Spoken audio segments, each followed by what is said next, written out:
বাংলাদেশ খুবই দুর্ভাগা যে তাকে আমরা ধরে রাখতে পারি নাই, এটাই হচ্ছে আমাদের দুর্ভাগ্য, আমাদের জন্য দুর্ভাগ্য। হাদি যেটা চেয়েছিল সে সেটা করতে পেরেছে, তার ক্ষেত্রে সে সাকসেস। হাদিবের বিপ্লবী যে চেতনা মানুষের মাঝে ছড়িয়ে দিতে পারছে, এটা সবচেয়ে বেশি ভালো লাগছে। যে একজন মানুষ কোনো দল না, সে নিজেই একটা দল হয়ে উঠতে চেয়েছিল, সে নিজেই একটা প্রতিষ্ঠান হয়ে উঠতে চেয়েছিল, সে নিজেই একটা বাংলাদেশের প্রতিচ্ছবি হয়ে উঠতেছিল, যেটা আমরা ধারণ করি, সাধারণ মানুষ যারা আমরা ধারণ করি, এরকম একটা প্রতিচ্ছবি সে হয়ে উঠতে চেয়েছিল। এটাই আমার সবচেয়ে ভালো লাগে এবং সেটা সে করতে পেরেছে। আমি মনে করি যে তার ক্ষেত্রে সে আমরা বাংলাদেশ খুবই দুর্ভাগা যে তাকে আমরা ধরে রাখতে পারি নাই, এটাই হচ্ছে আমাদের দুর্ভাগ্য, আমাদের জন্য দুর্ভাগ্য। হাদি যেটা চেয়েছিল সে সেটা করতে পেরেছে, তার ক্ষেত্রে সে সাকসেস। এই চার্জশিটে কেউই সন্তুষ্ট হবে না, কারণ হচ্ছে হাদির এর মূল হোতাকে কার পক্ষ থেকে তারা আসলো, একজনে গুলি করে চলে গেল, সে মার্ডার না, তাকে ভাড়া করা হয়েছে, সে একজন কৃষক, বদলা, সে টাকা পাইছে, সে কাজ করছে, জাস্ট এতটুকুই। তার হত্যা হইলে, তার বিচার হইলেই সেটা সব না।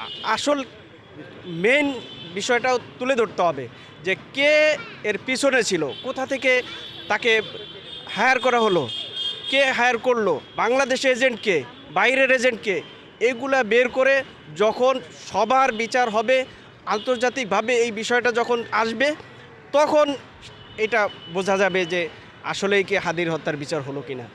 আর যদি এই বিষয়টা যদি মানুষ যদি আরও গভীরভাবে ধারণ করে, বাংলাদেশ যদি তার যে চাওয়াটা, এটা যদি বাংলাদেশে সুন্দরভাবে পূরণ করে, তাহলেই হবে তার যে হত্যার বিচার, আসল বিচারটা তখন হবে। সারা বাংলাদেশের প্রত্যেকটা যারা ক্ষমতায় নাই, যারা ক্ষমতার বাইরে যারা আছে, প্রত্যেকটা মানুষের প্রাণের দাবি হচ্ছে হাদি হত্যার বিচার। কিন্তু আজকে সরকার তো জনগণের যে ম্যান্ডেট, জনগণের যে আকাঙ্ক্ষা, চাহিদা, এটা তারা ধারণ করতে পারছে না। তারা চাচ্ছে তাদের মতো তাদের সময়টাকে যেভাবে অতিবাহিত করা যায় এবং পরবর্তীতে ক্ষমতায় যে আসবে তারা যাতে তাদের উপর কোনো রকম হ্যারাসমেন্ট বা কোনো রকমের সমস্যার মধ্যে তারা না পারে, এই বিষয়টাকে তারা কিভাবে সাইড করে যাওয়া যায়, এইটা তারা চাইতেছে। কিন্তু তারা জন আকাঙ্ক্ষা পূরণ করার কোনো বাস্তব পদক্ষেপ এখন নেয় নাই। প্রথমে বিচার হওয়া উচিত ছিল, সংসদ নির্বাচন এটা হচ্ছে দেশের জন্য দরকার আছে, কিন্তু জন আকাঙ্ক্ষা হচ্ছে হাদি হত্যার বিচার। কারণ বিচারটা আগে হলে মানুষ সেটা দেখতে পেত যে কে কালপিট, তখন মানুষ ভোট নির্বিঘ্নে এবং তার মন মতো দিতে পারতো যে হাদি যারা হত্যা করেছে তাদের এগেইনস্টে তারা দাঁড়াতে পারতো। কিন্তু এখন সেটা তো পারছে না, কারণ কে যে কালপিট সেটা জনগণ বুঝতে পারছে না।